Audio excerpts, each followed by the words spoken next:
Don't forsake your lane for mine. Your calling for mine, your gift for mine. You need to focus. You have to decide, am I going to be a great Sarita Jakes or am I going to be a poor TD Jakes? You have to be a great you. You can't be a great me. And you're setting yourself up to fail when you measure greatness by somebody else's armor. David said, I would rather take less, a rag and a rock, because I'm familiar with this. I went through the process with this. I understand how to work this. I can do this. Now that over there is real shiny and it looks real good and it's real impressive when you walk down the street. And this little raggedy stuff I got is not shiny and it doesn't look good, but I've been through so much and I got so much process and I got so much experience. If you just let me wind up what I got, as shabby as it looks, you'll be surprised how effective I am when I am authentic. You're only effective when you are authentic. Look at somebody and say, don't be distracted.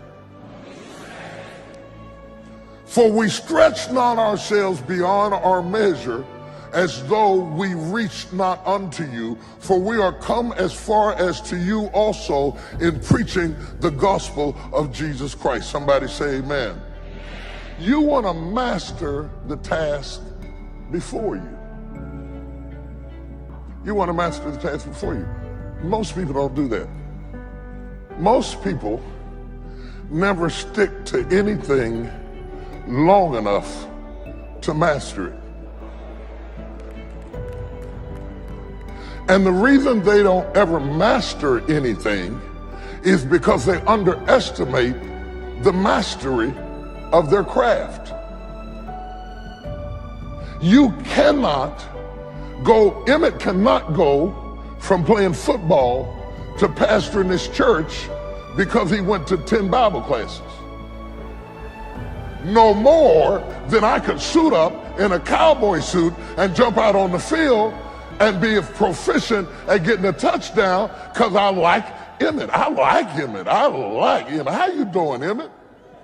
I like you, but I can't be you because I'm not wired to do you, and to expect myself to get out of football what you got when I don't put into football what you put is an injustice and a travesty to the profession. It's simple, people. Big in, big out. Little in, little out. If you sow bountifully, you reap bountifully. If you sow sparingly, you reap sparingly. It's true of everything. It's true of corn. It's true of watermelons. It's true of business. It's true of mutual funds. It's true of investments. It's true of life. It's true of marriage. It's true of ministry. You cannot get more withdrawals than you make deposits. How dare you try to withdraw more from me than what you're willing to deposit? You're trying to bankrupt this relationship. Relationships bankrupt when somebody keeps drawing more than they deposit. And you don't have to have a divorce to be divorced. You can divorce and still sleep together every night and be bankrupt because people don't understand that you can't get any more out of anything than you put into it. Ooh, it got quiet. They're getting quiet on me, Lord. What are you putting into it? Well, the reason you're not getting a return is that you put a little dab in business, and you put a little dab in school, and you put a little dab in dating, and you put a little dab and a little dab and a little dab is getting you a little dab back. What you need to do is focus. You got greater strengths and lesser strengths. You need to focus on the things that you feel are most central to what you've been created to do. You're gonna fail. It's okay. Okay? You're gonna fail. And I'm not talking about the tests. It's one thing. I'm talking about to your knees, your skin, bloody, fail. And that's okay, because you know what? You know down deep inside of all of you, that's how you learn. You need to be motivated by failure. How'd you learn how to walk? You crawled, then you fell down, busted your tooth, got some blood in your mouth, you get up and you walk, right? Self-directed.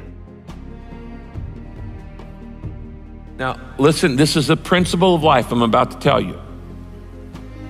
To get past it, you gotta go through it. That's true in so many areas, but it's particularly true with failure.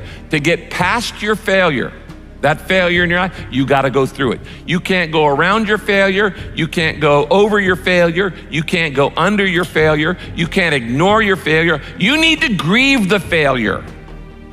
You need to feel the pain. Now, we don't like feeling bad, but grief is a good thing. Grief is the way we get through the failure, and grief is the way we learn the lessons. So often, we want to just, when we fail, we want to just forget it, push it aside, stuff our emotions, and then immediately go to the next thing. When you stuff your emotions, when you swallow your emotions, your stomach keeps score.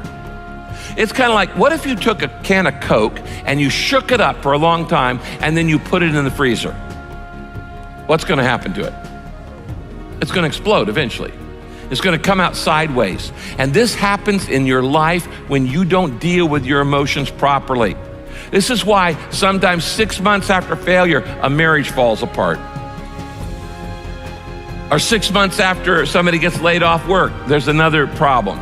There's a physical health problem, things like this. Because you've shaken up the can and you've got all these emotions feeling inside of shame and regret and fear and insecurity and all the things that come with failure, and you're not dealing with them.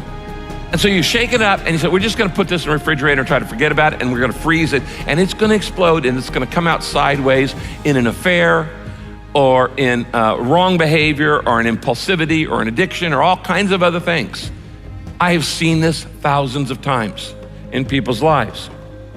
You don't minimize it, you don't rush to feel better. To get past your failure, you've got to go through the failure. And I was like, I don't believe in failure. I just believe in epic learn. Right. Epic learn. Yeah, so that's basically what it was all about. It just taught you there's no success without failure and there's no winning without losing. Yeah. So, and since then, I never understood it. If you're playing it safe, you're not going to win. If you're playing it safe, like that old saying, you know, you were taught when you're a little girl, better to be safe than sorry. Well, that's a bunch of crap. It's not better to be safe than sorry. It's by trying things that you figure out how far you can go. You got to get outside the box. Like it's reported, Edison tried 3,000 ways before he built the incandescent light. He said he didn't fail 3,000 times. He said there was 3,000 different steps to building a light bulb. Well, there's different steps to get to where you're going. And I really do treat winning and losing exactly the same. I do not let it upset me. If I'm into an idea, the idea of losing never enters my mind. See, I have worked with giants. I had the good fortune of working with Sir Edmund Hillary. He was the first man to stand on top of the world. And I worked with him on 3 different occasions.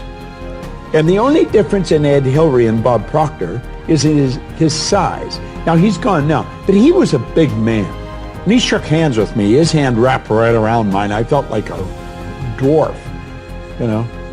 And in talking to him, like it never entered his mind he wouldn't get to the top of the mountain. But he failed in 1951. He failed in 1952.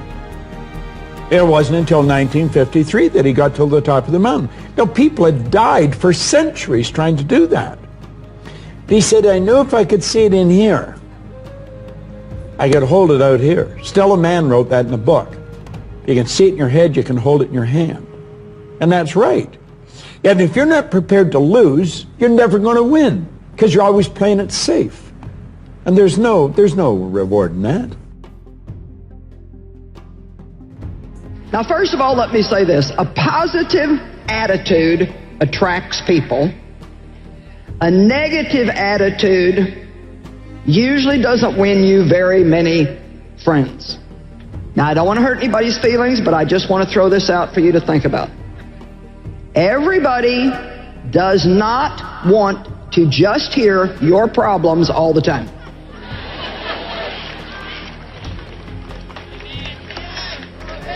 Now, it's great to have a good friend that you can share with, but you don't have to share and share and share and share and share and share and share and share and share and share. And then when you wear that one out, go find another one and share and share and share and share and share and share. So if you have a habit of just talking about your problems all the time, it's time to make a new habit. And that is to find something good to talk about. And I'll just throw this out for good measure too. Your friends don't want to just hear you talk about yourself all the time. I want to highlight there's something that you can do in your own way tonight.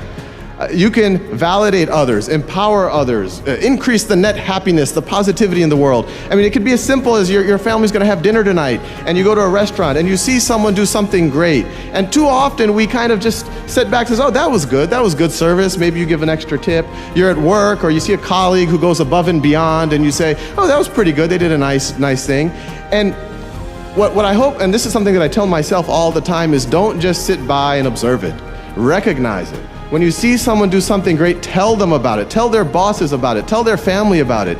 And when you do that, all sorts of neat, exciting things are going to start percolating into the universe. Obviously, you're going to make that person's day. You're going to make their year. You might make their career. I've seen it happen before. You probably, in some way, will make their life. Even more, they're going to start doing that ultra positive thing more. The people around them are going to see the recognition they got for it, and they're going to start emulating it. And even though that wasn't your intent, you just wanted to highlight something good that's happening in the world, people will recognize that you are a source of positivity. And when you're a source of positivity, people will just naturally gravitate to you. If you constantly remind yourself, after every defeat, after every setback, every time you get knocked down, I've got a saying, if life knocks you down, try and land on your back, because if you can look up, you can get up. See, a lot of people, because of failure, they stop believing. Let me share something with you. You will fail your way to success. Yes, 8 out of 10 millionaires have been financially bankrupt. You will fail your way to success. It doesn't matter how many times you fail. It doesn't matter how many times people tell you that you can't do it. It doesn't matter if you don't have a dime in the bank. You will fail your way to success. I think everybody has crazy moments of self-doubt, and I think that an element of that is probably quite important. It's about creative visualization and challenging yourself, but always staying very positive. But there's nothing wrong with having a second little person, sitting on your shoulder, making sure that you are remaining humble, and that you're remaining appreciative of everything that you have and everything that you've achieved. But you should definitely not waste too much time being negative in any way. It's about positive thinking, positive energy, and fighting if you need to fight.